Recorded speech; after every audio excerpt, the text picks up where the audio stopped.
Hello வணக்கம். Welcome to NEET biology easy Tamil. Last வீடியோவில் மீதமுள்ள இந்த 2 மாசத்துல நீட் எக்ஸாமில் ஹை ஸ்கோர் எடுக்கிறதுக்கு என்னென்ன ஸ்டடி பிளான் வச்சுருக்கோம், அதை எப்படியெல்லாம் ஃபாலோ பண்ணி ஹை ஸ்கோர் எடுக்க போகிறோம் அப்படிங்கிறத பற்றி பார்த்துருந்தோம். இந்த வீடியோவில் அந்த ஸ்டடி பிளான் எல்லாம் எப்படி எக்ஸிக்யூட் பண்ணி நீட் எக்ஸாமில் ஹை ஸ்கோர் எடுக்கிறது அப்படிங்கிறத பற்றி பார்க்க போகிறோம். நீட் எக்ஸாமில் ஹை ஸ்கோர் எடுக்கிறதுக்கு 3 பேரோட பங்களிப்பு கான்ட்ரிபியூஷன் அப்படிங்கிறது ரொம்ப முக்கியம். அதில் ஃபர்ஸ்ட் ஒன் அப்படிங்கிறது basic role, second one vital role and third one is supportive role. First one is basic rule. சில ஸ்டூடெண்ட்ஸுங்க ஏதாவது ஒரு கோச்சிங் சென்டரில் நேரடியாக போய் படிச்சுட்டு இருப்பாங்க. அங்கே அவங்க கொடுக்குற கோச்சிங், அவங்க கொடுக்குற மெட்டீரியல்ஸ்களை ஃபாலோ பண்ணிட்டு இருப்பாங்க. இன்னும் சில ஸ்டூடெண்ட்ஸுங்க ஆன்லைன் கோச்சிங் கிளாஸில் ஜாயின் பண்ணி அங்கே கொடுக்குற கோச்சிங், அங்கே கொடுக்குற மெட்டீரியல்ஸ்களை ஃபாலோ பண்ணிட்டு இருப்பாங்க.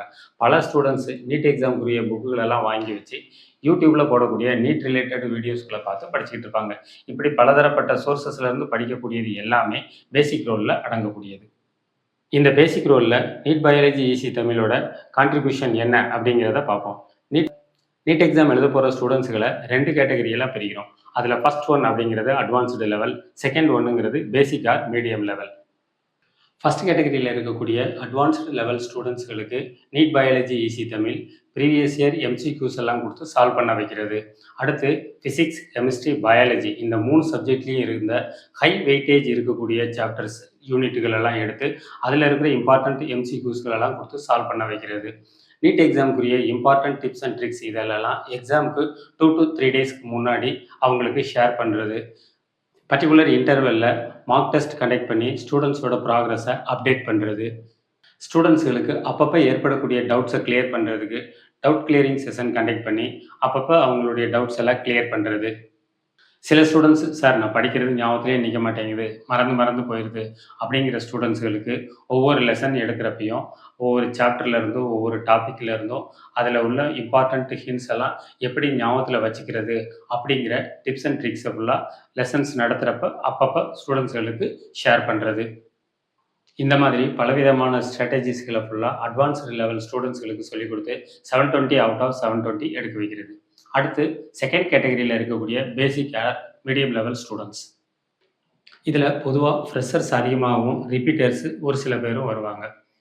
இவங்களுக்கு என்சிஆர்டி டெக்ஸ்ட் புக்கில் உள்ள ஹை வெயிட்டேஜ் உள்ள சாப்டர்களை ஆர்டர் பண்ணி அதில் உள்ள லெசன்ஸில் இருக்கக்கூடிய சம்மரியை கான்செப்ட் பேஸ்டு தமிழில் ஸ்டெப் பை ஸ்டெப்பாக எக்ஸ்பிளைன் பண்ணுறது. அந்த லெசன் முடிஞ்சதுக்கப்புறம் ஸ்டூடெண்ட்ஸுகளுக்கு ஏற்படக்கூடிய டவுட்ஸ் எல்லாம் கிளியர் பண்ணிவிட்டு அந்த லெசனில் இருக்கக்கூடிய சாப்டர் வைஸ், டாபிக் வைஸ் முக்கியமான இம்பார்ட்டண்ட் எம்சிக்யூஸ் எல்லாம் கொடுத்து சால்வ் பண்ண வைக்கிறது. இவங்களுக்கும் அதே மாதிரி ரெகுலராக மார்க் டெஸ்ட் கண்டக்ட் பண்ணி அந்த ஆன்சர் கீயை கையில் கொடுத்து அவங்களவே பேப்பரை கரெக்ஷன் பண்ண வச்சு அவங்களுடைய ப்ராக்ரஸை அவங்களவே வாட்ச் பண்ண வைக்கிறது. இவங்களுக்கு என்சிஆர்டி டெக்ஸ்ட் புக்கில் உள்ள ஹை வெயிட்டேஜ் உள்ள லெசன்ஸ்களெல்லாம் சூஸ் பண்ணி அந்த லெசனில் இருக்கக்கூடிய சம்மரியை கான்செப்ட் பேஸ்டு தமிழில் ஸ்டெப் பை ஸ்டெப்பாக எக்ஸ்பிளைன் பண்ணி அந்த லெசன் முடிஞ்ச உடனே ஸ்டூடெண்ட்ஸ்களுக்கு இருக்கக்கூடிய டவுட்ஸை உடனுக்குடன் கிளியர் பண்ணி அந்த லெசனில் இருக்கக்கூடிய chapter wise, topic wise important MCQs எல்லாம் கொடுத்து சால்வ் பண்ண வைக்கிறது. அடுத்து மார்க் டெஸ்ட் கண்டக்ட் பண்ணி அவங்களவே பேப்பரை கரெக்ஷன் பண்ணி அவங்களுடைய ப்ராக்ரஸை அவங்களே வாட்ச் பண்ண வைக்கிறது. NCERT 11th standard physics and chemistry textbooks, 12th standard physics and chemistry textbooks, 11th and 12th biology textbooks, MTG guide, 36 year previous solved question papers. இன்னும் ஃபிசிக்ஸ் வாலா ஏகப்பட்ட study மெட்டீரியல்ஸ்லாம் இருக்குது. ஸ்டூடெண்ட்ஸ் நீங்கள் இது வரைக்கும் எதை வச்சு ப்ரிப்பேர் பண்ணிக்கிட்டு இருக்கீங்களோ அதை வச்சு ப்ரிப்பேர் பண்ணுங்கள், போதுமானது.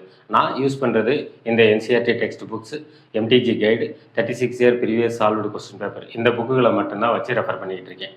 சில ஸ்டூடெண்ட்ஸ்க்கெல்லாம் ஃபிசிக்ஸ், கெமிஸ்ட்ரி இதெல்லாம் ரொம்ப டஃப்பாக இருக்குது சார், என்னால் அதெல்லாம் படித்து கான்சென்ட்ரேட் பண்ண முடியல, அதனால் நான் பயாலஜி சப்ஜெக்டை மட்டும் கான்சென்ட்ரேட் படித்து நான் மார்க் எடுக்கிறேன் அப்படின்னு சொல்லிட்டு லாஸ்ட் இயர் 2024 இதிலெல்லாம் என்கிட்ட படித்த நிறைய ஸ்டூடெண்ட்ஸு பயாலஜி சப்ஜெக்டை மட்டுமே படித்து 330, 340 இந்த மாதிரி மார்க் எடுத்து அதே மாதிரி ஃபிசிக்ஸ், கெமிஸ்ட்ரியில் ரொம்ப டஃப் இல்லாமல் சிம்பிளாக கேட்கக்கூடிய கொஸ்டின்ஸ் அதிலெல்லாம் கொஞ்சம் அட்டன் பண்ணி 400 மார்க்ஸ் மேலே எடுத்து பிஏஎம்எஸ், பிஹெச்எம்எஸ், பிஎஸ்எம்எஸ் இந்த மாதிரி கோர்சஸ்லாம் கவர்மெண்ட் மெடிக்கல் காலேஜில் சீட் வாங்கினாங்க. நீட் எக்ஸாம் 2026 இம்பார்ட்டன்ட் ஸ்டடி மெட்டீரியல்ஸ்களில் ஃபிசிக்ஸ், கெமிஸ்ட்ரி, பயாலஜி இந்த 3 சப்ஜெக்டுக்குரிய இம்பார்ட்டன்ட் எம்சிக்யூஸ். என்சிஆர்டி டெக்ஸ்ட் புக்கில் இருக்கக்கூடிய லெசன்ஸோட சம்மரியை தமிழில் டிரான்ஸ்லேட் பண்ண booklet. NTA NEET exam 2026 blueprint எதுவும் அஃபிஷியலாக வெளியிடலை, அதனால் ஹை வெயிட்டேஜ் உள்ள சாப்டர்ஸோட list. NEET exam 2026 syllabus and information bulletin quick review guide இதெல்லாம் என்னோட இன்ஸ்டாகிராம் டெலிகிராம் பேஜில் பின் பண்ணியிருக்கேன். வேணுங்கிற ஸ்டூடெண்ட்ஸ் எடுத்து யூஸ் பண்ணிக்கோங்க. லாஸ்ட் இயர் 2025ல் என்னென்ன கட் ஆஃப்க்கு எந்தெந்த காலேஜில் என்னென்ன சீட் கிடைச்சது அப்படிங்கிற seat matrix, government and private medical காலேஜில் என்னென்ன ஃபீஸ் ஸ்ட்ரக்சர், அட்மிஷன் ப்ரொசீஜர் இது எல்லாமே என்னோட இன்ஸ்டாகிராம் பேஜில் பின் பண்ணியிருக்கேன். ஃபிசிக்ஸ், கெமிஸ்ட்ரி, பயாலஜி 3 சப்ஜெக்டில் இருந்தும் ஹை வெயிட்டேஜ் உள்ள லெசன்ஸ். ஃபார் எக்ஸாம்பிள் ஃபிசிக்ஸ் அப்படின்னோம்னா கரண்ட் எலக்ட்ரிசிட்டி, கெமிஸ்ட்ரி அப்படின்னோம்னா hydrocarbons and alkyl halides, biology அப்படின்னோம்னா ஹியூமன் ஃபிசியாலஜி.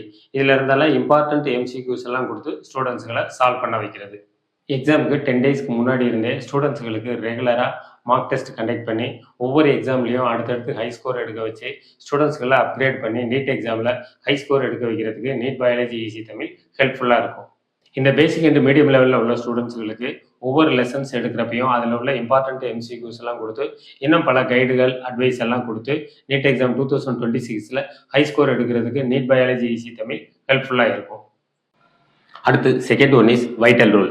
இந்த வைட்டல் ரோலில் ஸ்டூடெண்ட்ஸ் ஆகிய உங்களுடைய கான்ட்ரிபியூஷன் அப்படிங்கிறது ரொம்ப ரொம்ப ரொம்ப முக்கியமானது. ஏன்னா இந்த நீட் எக்ஸாமோட ஹீரோயினே நீங்கள் தான். நீங்கள் ஸ்டூடெண்ட்ஸ் செய்ய வேண்டியது டெக்ஸ்ட் புக்கில் படிக்கக்கூடிய லெசன்ஸுகளை கரெக்டாக புரிஞ்சு படிக்கணும். ஒருவேளை உங்களுக்கு அதில் புரியலை அப்படிங்கிற பட்சத்தில் நீங்கள் படிக்கக்கூடிய கோச்சிங் சென்டர்லேயோ இல்லை ஆன்லைன் கிளாஸ்லேயோ இல்லை நீங்கள் எந்த சோர்சஸில் படிச்சுக்கிட்டு இருக்கீங்களோ அங்கே இருந்து உங்களுடைய டவுட்டை இமீடியட்டாக கிளியர் பண்ணிவிட்டு அதுக்கப்புறம் தான் நெக்ஸ்ட் சாப்டரோ இல்லை டாப்பிக்கோ போகணும். அப்படி கான்செப்ட் பேஸ்டில் புரிஞ்சு படித்தா மட்டும்தான் உங்களால் நீட் எக்ஸாமில் கேட்கக்கூடிய கொஸ்டின்ஸுக்கு ப்ராப்பராக ஆன்சர் பண்ண முடியும். ஒரு லெசனோ ஒரு சாப்டரோ படித்து முடிச்சிட்டிங்க. அது நீங்கள் கோச்சிங் சென்டரில் போய் படிச்சிருந்தாலும் சரி இல்லை ஆன்லைன் கிளாஸில் அட்டன் பண்ணி படிச்சிருந்தாலும் சரி, வீட்டுக்கு வந்ததுக்கப்புறம் அதை திரும்ப ஒரு தடவை ரிவைஸ் பண்ணுவீங்க. அப்படி நீங்கள் ரிவைஸ் பண்ணுறப்ப திரும்ப ஒரு தடவை அந்த லெசனை நல்லா தரவாக படிங்க. படித்து முடிச்சுட்டு அந்த புக்கை க்ளோஸ் பண்ணி அப்படி வச்சுட்டு கண்ணை மூடி தூங்கிடாதீங்க.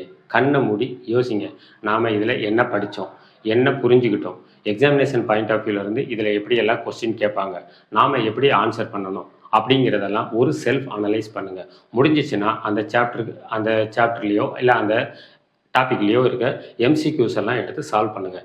சால்வ் பண்ணி முடிச்சதுக்கப்புறமா நீங்கள் அடுத்த சாப்டரோ அடுத்த லெசனோ இல்லை அடுத்த டாப்பிக்கோ போய் படிக்க போங்க.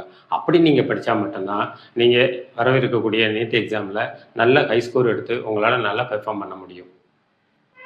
அடுத்து 3 சப்ஜெக்டில் இருந்து ஹை வெயிட்டேஜ் உள்ள லெசன்ஸுகளை ஃபஸ்ட்டு ப்ரியாரிட்டி கொடுத்து படிங்க. சில லெசன்களை படித்த உடனே புரியும், சில லெசன்களை படிக்க தான் புரியும், ஒரு சில லெசன்களை எப்போ படித்தாலும் எப்படி படித்தாலுமே புரியாது. அப்போது ஃபஸ்ட்டு புரியக்கூடிய லெசன்ஸுகளை ஃபஸ்ட்டு ப்ரியாரிட்டி கொடுத்து முதல்ல அதை நல்லா படித்து தரவு பண்ணிக்கோங்க. அதுக்கப்புறமா கொஞ்சம் புரியலை, கொஞ்சம் கஷ்டமாக இருக்குது அப்படிங்கிற லெசன்ஸுகளை நீங்கள் படிக்கக்கூடிய கோச்சிங் சென்டரில் இருந்தோ அவங்க உள்ள மாஸ்டர்கிட்ட இல்லை அப்படின்னா உங்கள் கூட நீட் எக்ஸாமுக்கு படிச்சுக்கிட்டு இருக்கக்கூடிய ஸ்டூடெண்ட்ஸ்கிட்ட இவங்ககிட்டலாம் கேட்டு அதை கொஞ்சம் தரவு பண்ணிக்கிட்டு அதுக்கப்புறமா நீங்கள் அடுத்த சப்ஜெக்ட்டுக்கோ அடுத்த லெசன்ஸுகளுக்கோ போய் படிங்க. நீட் எக்ஸாமில் நிறைய கொஸ்டின் ப்ரீவியஸ் இயர் கொஸ்டின் பேப்பர்லேருந்து தான் கேட்டிருக்காங்க. ஆனால் அவங்க கேட்குறது இப்போ 2023ல் ஒரு கொஸ்டின் கேட்டிருக்காங்கன்னா அதே மாதிரியே அதே ஸ்டைல்லையே அப்படியே 2026லேயும் கேட்க மாட்டாங்க. ஸ்லைட்டாக மாடிஃபை பண்ணி தான் கேட்பாங்க. ஃபார் எக்ஸாம்பிள் இப்போ எப்படி சொல்கிறது அப்படின்னோம்னா 2 + 2 = 4, அதே மாதிரி 3 + 1 = 4, 6 - 2 = 4. இந்த 3க்குமே ஆன்சர் 4 தான். ஆனால் கேட்டிருக்கக்கூடிய கேள்வி இருக்குது பார்த்தீங்களா, அது மட்டும் மாறும். அப்போது நீங்கள் கான்செப்ட் பேஸ்டு கரெக்டாக புரிஞ்சு லெசன்ஸுகளை படிச்சிருந்தா மட்டும்தான் உங்களால் ஆன்சர் பண்ண முடியும். அதை ஸ்டூடெண்ட்ஸ் மைண்டில் வச்சு கரெக்டாக படித்து புரிஞ்சு படிங்க. நீட் எக்ஸாமில் ஒரு கொஸ்டின் கேட்டிருக்காங்க, common cold is not cured by an antibiotics because it is அப்படின்னு கேட்டுட்டு 4 ஆப்ஷன். அதாவது ஏ அப்படிங்கிறது caused by a virus, B caused by a gram positive bacterium, C caused by a gram negative bacterium, D not a infectious disease. தமிழில் எப்படி சொல்கிறது அப்படின்னா, ஜலதோஷம் என்பது நுண்ணுயிர் எதிர்ப்பு மருந்துகளால் குணமாகாது, ஏனெனில் ஜலதோஷம் என்பது இந்த 4 ஆப்ஷனை கொடுத்துருக்காங்க. இதுதான் கொஸ்டின். இப்போ இந்த கொஸ்டினில் ஸ்டூடெண்ட்ஸ்களுக்கு option A, B, C, D இந்த 4ல் எதுனே என்னால் ஜட்ஜ் பண்ண முடியல. ஆனால் இந்த கொஸ்டின் 12th ஸ்டாண்டர்டில் ஹியூமன் ஹெல்த் அண்ட் டிசீஸ் அப்படிங்கிற லெசன்லேருந்து வந்திருக்கு அப்படிங்கிறது மட்டும் தெரியுது அப்படின்னா இந்த கொஸ்டினில் அவங்க 25% தான் தேறியிருக்காங்கன்னு அர்த்தம். இங்கே ஸ்டூடெண்ட் ஒரு முக்கியமான விஷயத்தை கவனிக்கணும். இந்த கொஸ்டினில் 25% தான் நீங்கள் தேறி இருக்கீங்க அப்படின்னு சொல்லி சொன்னால் ஒட்டுமொத்த பயாலஜி சப்ஜெக்ட்டுக்கும் அல்ல. ஏன்னா ஒரு சில லெசனை நீங்கள் நல்லா படிச்சிருப்பீங்க, ஒரு சில லெசனை அரைகுறையாக படிச்சிருப்பீங்க, இன்னும் ஒரு சில லெசனை சுத்தமாக படிக்காமே விட்டுருப்பீங்க. அப்போது நீங்கள் எந்த கொஸ்டினுக்கு பதில் தெரியலையோ அந்த லெசனில் நீங்கள் தரவா இல்லை அப்படின்னு தான் அர்த்தம். அதனால் நீங்கள் அந்த கொஸ்டினுக்கு தெரியல அப்படிங்கிறத புரிஞ்சுக்கிட்டு கூடுதல் கவனம் செலுத்தி அந்த லெசனில் இன்னும் கொஞ்சம் நல்லா படித்து ப்ரிப்பேர் பண்ணிக்கிட்டிங்கன்னா நீட் எக்ஸாமில் ஹை ஸ்கோர் எடுக்கிறதுக்கு உங்களுக்கு நல்ல யூஸ்ஃபுல்லாக இருக்கும். கேட்டிருக்க இந்த கொஸ்டினில் ஏ, பி, சி, டி இந்த 4ல் டி அப்படிங்கிறது கம்பல்சரி ஆன்சர் கிடையாது. மீதமுள்ள ஏ, பி, சி இதில் ஏதோ ஒன்று ஆன்சர் அப்படின்னு தெரிஞ்சால் இந்த சப்ஜெக்டில் நீங்கள் 50% தேறியிருக்கீங்க அப்படின்னு அர்த்தம். சி, டி இந்த ரெண்டுமே ஆன்சர் இல்லை, ஒன்று ஏ அல்லது பி இந்த ரெண்டில் ஏதோ ஒன்று ஆன்சராக இருக்கும் அப்படின்னு தெரிஞ்சால் நீங்கள் 75% தேறியிருக்கீங்கன்னு அர்த்தம். கம்பல்சரி ஏ தான் ஆன்சர் அப்படிங்கிறத கன்ஃபார்ம் பண்ணி நீங்கள் சொன்னீங்கன்னா இந்த பாடத்தில் இந்த கொஸ்டினில் நீங்கள் 100% தேறிட்டீங்க அப்படின்னு அர்த்தம். ஏன்னா இந்த கொஸ்டினுக்கு காஸ்ட் பை அ வைரஸ் அப்படிங்கிறது ஆன்சர், இதுதான் ஆன்சர் அப்படிங்கிறத அறுதிட்டு உங்களால் சொல்ல முடியும் அப்படின்னம்னா நீங்கள் 100% தேறியிருக்கீங்கன்னு அர்த்தம். இந்த மாதிரி ஸ்டூடெண்ட்ஸு ஒவ்வொரு கொஸ்டின்லையும் தன்னைத்தானே செல்ஃப் எவாலுவேட் பண்ணி அந்த லெசனுக்கு கொஞ்சம் கான்சென்ட்ரேட் பண்ணி படிச்சிங்கன்னா நீட் எக்ஸாமில் நல்ல மார்க் எடுத்து சக்ஸஸ் பண்ண முடியும். அடுத்து third one is supportive role. இதில் பேரண்ட்ஸ், கார்டியன். நீட் எக்ஸாமில் ஸ்டூடெண்ட்ஸு ஹை ஸ்கோர் எடுக்கிறதுக்கு இவங்களுடைய பங்களிப்பும் ரொம்ப முக்கியமானது. இந்த உலகத்திலேயே நம்ம பிள்ளை அதிகமாக மார்க் எடுக்கணும், நம்ம பிள்ளை டாக்டர் ஆகணும், நம்ம பிள்ளை இன்ஜினியர் ஆகணும், நம்ம பிள்ளை கலெக்டர் ஆகணும் அப்படின்னு ஆசைப்படக்கூடியவங்க நம்மளுடைய பேரண்ட்ஸ் மட்டும்தான். ஒரு சில பேரண்ட்ஸ் என்ன பண்ணுறாங்க அப்படின்னம்னா, இந்த பார் உனக்கு கோச்சிங் கிளாஸ்க்கு பணம் கட்டியாச்சு, நீ கேட்ட புத்தகங்களெல்லாம் வாங்கி கொடுத்தாச்சு, இதை ஜெராக்ஸ் போடு அதை ஜெராக்ஸ் போடுன்னு சொன்னால் இதெல்லாம் வாங்கி கொடுத்தாச்சு, இதோட என் கடமை முடிஞ்சு போச்சு, படிக்க வேண்டியது உன் பொறுப்பு, நீ தான் படிக்கணும் அப்படிங்கிற மாதிரி பேசுகிறாங்க. இன்னும் ஒரு சில பேரண்ட்ஸ் என்ன பண்ணுறாங்கன்னா, பாரு ஏற்ற வீட்டு ஏகாம்பரம் பையன் பார் அவ்வளோ மார்க் எடுக்கிறான், பக்கத்து வீட்டு பரமசிவம்பில் இவ்வளோ மார்க் எடுக்குது, என்னோட அக்கா பையன் அவ்வளோ மார்க் எடுக்கிறான் இப்படின்னு சொல்லி அவங்களெல்லாம் நம்ம பிள்ளைகளோட கம்பேர் பண்ணி பேசுகிறாங்க. இந்த மாதிரி கம்பேர் பண்ணுறப்ப நம்ம பிள்ளைங்களுடைய மனநிலை அதிகமாக பாதிக்கப்படும். ஸோ பேரண்ட்ஸு தயவுசெய்து அந்த விதமான தவறுகளை பண்ணாதீங்க. ஒரு தமிழ் மூவி பார்த்தேன், சமுத்திரக்கனியோட படம். அதில் ஸ்கூலில் படிக்கக்கூடிய ஸ்டூடெண்ட்ஸ் ஒரு 4 கேரக்டரை பற்றி சொல்லியிருப்பாங்க. அந்த 4 ஸ்டூடெண்ட்ஸையும் சமுத்திரக்கனி எவ்வளோ அழகாக ஹேண்டில் பண்ணி அவங்கள உன்னால் முடியும், நீ சாதிக்கலாம், நீ இதை பண்ணு, நீ அதை பண்ணு அப்படின்னு அவங்களுக்கு எப்படி சப்போர்ட்டிவாக இருந்து ஒவ்வொரு ஸ்டூடெண்ட்ஸோட சக்ஸஸ்க்கு காரணமாக இருக்கிறோ அதே மாதிரி பேரண்ட்ஸும் நம்ம பிள்ளைங்கள் நல்லா சாதிக்கணுங்கிறதுல நம்ம தான் சப்போர்ட்டிவாக இருக்கணும். ஒவ்வொரு மார்க் டெஸ்ட்லேயும் பிள்ளைங்க என்ன மார்க் எடுத்துச்சு, போன மார்க் டெஸ்ட்டில் எவ்வளோ எடுத்துச்சு, இந்த டெஸ்ட்டில் எவ்வளோ எடுக்குது, அடுத்த டெஸ்ட்டில் எவ்வளோ எடுக்கணும் அப்படிங்கிறதெல்லாம் பிள்ளைங்களுக்கு பக்கத்தில் இருந்து கைடு பண்ணி சப்போர்ட்டிவாக இருக்கிறதுனால தான் உங்களை சப்போர்ட்டிவ் ரோல், பேரண்ட்ஸை சப்போர்ட்டிவ் ரோலில் வச்சுருக்கோம். ஸோ ஸ்டூடெண்ட்ஸுகளுக்கு என்கரேஜ் பண்ணுங்கள், டிஸ்கரேஜ் பண்ணாதீங்க, பிள்ளைகளை மோட்டிவேட் பண்ணுங்கள், பிள்ளைகளுக்கு நல்ல ஒரு ஹீரோயினாக இருங்க. அப்போ தான் பிள்ளைங்களால் நீட் எக்ஸாமில் நல்ல மார்க் எடுத்து நல்லா சக்ஸஸ் பண்ண முடியும். பிள்ளைங்க ஏதோ ஒரு கோச்சிங் சென்டர்லையோ ஆன்லைன் கிளாஸ்லையோ படிக்குது, எடுத்த உடனே 600 மார்க் 700 மார்க்குலாம் எடுத்துகிட்டு போகிறதில்ல. எடுத்த உடனே 50 மார்க் எடுத்து ஃபெயில் ஆயிரும். அப்புறம் 2வது மார்க் ஒரு 100 மார்க்கு, 3வது 150, அப்புறம் அடுத்தடுத்து 200 250 இப்படி ஸ்டெப் பை ஸ்டெப்பாக மார்க் எடுத்துக்கிட்டு இருப்பாங்க. அப்போது நம்ம அந்த ஸ்டூடெண்ட்ஸ்களை என்கரேஜ் பண்ணி சப்போர்ட் பண்ணி இன்னும் நல்ல மார்க் எடுக்க முடியும், இன்னும் நல்ல மார்க் எடுக்க முடியும் அப்படின்னு சப்போர்ட் பண்ணணும். அதை விட்டுட்டு ஸ்டூடெண்ட்ஸ் நீ என்ன மார்க் எடுத்த, இப்படி மார்க் எடுக்கிற அப்படின்றது பிள்ளைகளை நம்ம டிஸ்கரேஜ் பண்ணக்கூடாது. இப்போ ஃபார் எக்ஸாம்பிள் ஒரு உதாரணம் சொல்லணும்னு வச்சுக்கோங்களேன். இப்போ பேரண்ட்ஸ் நீங்கள் ஒரு வீடு கட்டணும்னு நினைக்கிறீங்க. அந்த வீடு கட்டணும் அப்படின்னா ஒவ்வொரு பேங்க்காக ஏறி இறங்கி இந்த பேங்க்கில் லோன் தருவானா, அந்த பேங்க்கில் லோன் தருவானா, நம்மளுடைய கண்டிஷன்ஸ்க்கெலாம் எந்த பேங்க் ஒத்து வருது, ஒவ்வொரு பேங்க்கில் ரேட் ஆஃப் இன்ட்ரெஸ்ட் என்ன அப்படின்னு ஒவ்வொரு பேங்க்காக ஏறி இறங்கி அவங்க கேட்குற டாக்குமெண்ட்ஸை ஃபுல்லாக கொண்டு போய் கொடுத்து இவ்வளோ அமௌண்ட் வேணும்னு கேட்டால் அவன் இவ்வளோ அமௌண்ட்டு தான் கொடுக்குறேன்னு சொல்லி சரி ஏதோ ஒரு அமௌண்ட்டு கொடுன்னு சொல்லி 10 10 நம்ம வீட்டில் ஒய்ஃப் கிட்டே இருக்கிறப்ப நகைகளெல்லாம் வாங்கி அதை கேட்டு வாங்கி வச்சு அடகு வச்சு ஒரு இன்ஜினியரை பிடிச்சி ஒரு பிளானை போட்டு அதுக்கப்புறமா ஒரு வீடுங்கிற ஒன்று நல்ல முறையில் கட்டி முடித்து அதுக்கு கிரகப்பிரவேசம் அப்படின்னு ஒரு ஈவெண்ட் வைக்கிறதுக்கு பத்திரிக்கை அடித்து சொந்தம் பந்தம் ஃப்ரெண்ட்ஸு வேலை பார்க்குற இடம் இப்படி எல்லாரையும் தேடி தேடி ஒவ்வொருத்தரையும் யாரும் விட்டு போயிடக்கூடாதுன்னு ஒவ்வொருத்தராக தேடி கண்டுபிடிச்சி நோட்டை போட்டு எழுதி எல்லாரையும் கண்டுபிடிச்சி பத்திரிக்கை கொடுத்துட்டு வருவோம். இதில் 400 கிலோமீட்டர் தாண்டி நம்ம முக்கியமான சொந்த பந்தங்கள்லாம் இருக்கும். அதுக்கு ட்ரெயினை பிடிச்சோ பஸ்ஸை பிடிச்சோ போய் பத்திரிக்கை வச்சு அவசியம் வந்துருங்க அப்படின்னு சொல்லி எல்லா பேரையும் இன்வைட் பண்ணிவிட்டு வருவோம். பால் காய்ச்சிற நாளும் வரும். அந்த ஈவெண்ட் அன்னைக்கு ஐயரை வச்சு ஒரு மந்திரம் சொல்லி வீடை நல்ல முறையில் பாலை காய்ச்சி எப்பா ஒரு வேலை முடிஞ்சிச்சு அப்படின்னு சந்தோஷமாக உட்காந்துருப்போம். இப்போ இந்த அக்கம் பக்கம் சொந்தம் பந்தம் இவங்களெல்லாம் தேடி தேடி போய் பத்திரிக்கை வச்சுட்டு வந்தோம் இல்லையா, அதில் அக்கம் பக்கத்துலேருந்து ஒருத்தர் வருவார். சுப்பிரமணி, என்கிட்ட கஷ்டப்பட்டு கடனை உடனே வாங்கி ஜம்முன்னு ஒரு வீட்டை கட்டிட்டியா, என்கிட்ட நீ பட்ட கஷ்டத்துக்கும் நீ உழைச்ச உழைப்புக்கும் ஆண்டவன் உனக்கு நல்ல உதவி பண்ணிட்டாரியா, உன் மனசு போல் நீ எல்லாம் நல்லா இருப்பியா, வீடு அருமையாக இருக்குது, ஜம்முன்னு இருக்குது அப்படின்னு சொல்லிட்டு 4 வார்த்தை சந்தோஷமாக பேசிட்டு கிளம்பிடுவார். இவருக்கு அப்படியே குளுக்குளுன்னு இருக்கும். அப்பா பரவாயில்ல, ஜம்முன்னு வீடு கட்டியிருக்கோம் அப்படின்னு அப்படி நிமிர்ந்து உட்காந்துருப்பார். இந்த 400 கிலோமீட்டருக்கு அங்கிட்டு சொந்த பந்தம், ரொம்ப முக்கிய சொந்தம் அப்படின்னு போய் பத்திரிக்கை வச்சுட்டு வந்தோம்ல, அதில் ஒருத்தர் வருவார். அதுலேருந்து ஒருத்தர் வந்து நேராக, இது என்னையா வீடு ஃபுல்லாக வெள்ளை கலரில் டைல்ஸ் போட்டு வச்சுருக்குற, அப்புறம் என்ன வீட்டில் மஞ்சள் கலர்லையா டைல்ஸ் ஓட்டுவாங்க? அதோட இல்லை, வீடு ஃபுல்லாக இப்படி வெள்ளை கலரில் டைல்ஸ் ஓட்டி வச்சுருக்க, இதை க்ளீன் பண்ணி என் தங்கச்சி இடுப்புலமே ஓடிச்சு போயிருமையா? ம், இப்போ சரி அத்தோட நிப்பாட்டிடுவாரா? அப்படியே நேராக பேசிக்கிட்டு கிச்சனுக்கு போவார்.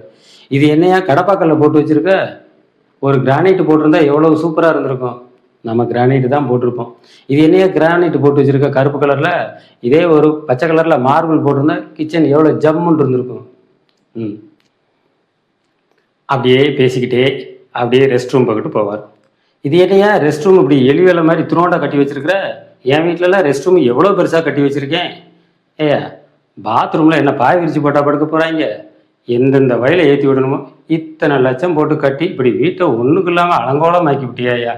என்னை மாதிரி ஆள்கிட்ட ஏதாவது அட்வைஸ் கேட்டிருந்தா, இவரை மாதிரி ஆள்கிட்ட அட்வைஸ் கேட்டிருந்தா சட்டையை கிழிச்சு போட்டு முச்சத்தில தான் இவர் நின்றுக்கணும். இந்த மாதிரியெல்லாம் ஏற்றி விடுறதுக்குன்னு சில பேர், அவ்வளோதான் ஏறின சார்ஜ் எல்லாம் இறங்கிருச்சு அவருக்கு, அப்படியே ஒரு மூலையில் இடிஞ்சு போய் உட்காந்துட வேண்டியதுதான். இது மாதிரி தான் நம்ம பிள்ளைங்களும் கஷ்டப்பட்டு முதல் டெஸ்ட்டில் 100 மார்க்கு, 2வது டெஸ்ட்டில் 150 மார்க்கு, 3வது டெஸ்ட்டில் 200 மார்க்கு, அடுத்து 250, இப்படி கொஞ்சம் கொஞ்சமாக டெவலப் ஆகி வர்ற நேரத்தில் நீ என்னத்தை படித்த, நீ என்ன மார்க் எடுத்திருக்க அப்படிங்கிறப்ப அந்த பிள்ளைங்களுக்கு எவ்வளோ மனநிலை எப்படி இருக்கும் கொஞ்சம் நம்ம யோசித்து பார்க்க வேணாமா?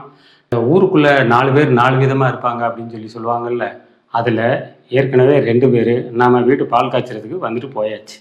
அடுத்து 3வது ஒருத்தர் வரப்போகிறார். அது எங்கன்னு பார்ப்போம்.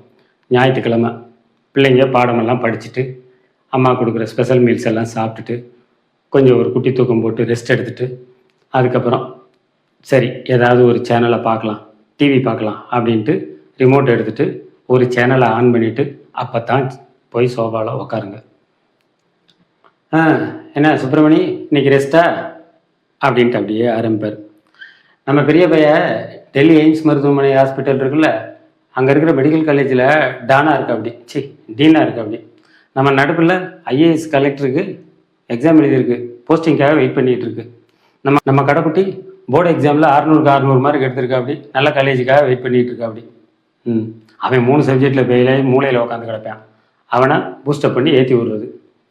இப்படியெல்லாம் போட்டு விட்டுட்டு இங்கே ஏற்கனவே கணக்கணன்னு இருக்குமா, பற்ற வச்சு போட்டு சரி தங்கச்சி எனக்கு டைம் ஆச்சு, தங்கச்சி தேடும், சொல்லாமல் கொள்ளாமல் வந்துட்டேன், நான் போயிட்டு வரேன், கிளம்பி போயிடுவாங்க. இங்கே அவ்வளோதான், மட்டன்னு பற்றி எரிய வேண்டியது தான். கொஞ்ச நேரம் டிவி பார்க்கலாம் அப்படின்னு ஆசையாக வந்து உட்காந்த பிள்ளைங்க இவ்வளோ பிரச்சனைகளுக்கு மத்தியில் எங்கிட்ட டிவி பார்க்க முடியும்? ரிமோட்டை தூக்கி போட்டு புக்கு எடுத்துக்கிட்டு போங்கடான்னு ரூம்குள்ளே உட்காந்து படிக்க ஆரம்பிச்சிருங்க. அப்போ தான் வணக்கம் மாக்காப்பா, இன்றைக்கி நம்ம கண்டஸ்டன்ட்லாம் எப்படி பார்ட்டிசிபேட் பண்ணாங்க? பிள்ளைங்க என்கிட்ட பாடம் படிக்கிறது, பிள்ளைங்க பாடத்தை படிக்குமா இல்லை மாக்காப்பாவை பார்க்குமா? இப்படித்தான் பேரண்ட்ஸ் பிள்ளைகளுக்கு கொஞ்சம் ஃப்ரீடம் கொடுங்க. ஏன்னா நம்ம பிள்ளைங்கள்லாம் 2K கிட்ஸ், அவங்களுடைய எண்ணமும் செயலும் ரொம்ப அட்வான்ஸ்டாக தான் இருக்கும். அதனால் கட்டாயம் அவங்க நீட்டில் சாதிப்பாங்க அப்படிங்கிற நம்பிக்கை நீங்கள் வைங்க. அடுத்த வீடியோவிலேருந்து லெசன்ஸை அப்லோட் பண்ணி மீதமுள்ள இந்த குறைந்த காலகட்டத்தில் போர்ஷன்லாம் கம்ப்ளீட் பண்ணி நீட் எக்ஸாமில் ஸ்டூடெண்ட்ஸ் ஹை ஸ்கோர் எடுக்கிறதுக்கு நீட் பயாலஜி ஈஸி தமிழ் ஹெல்ப்ஃபுல்லாக இருக்கும். மீண்டும் அடுத்த வீடியோவில் சந்திப்போம்.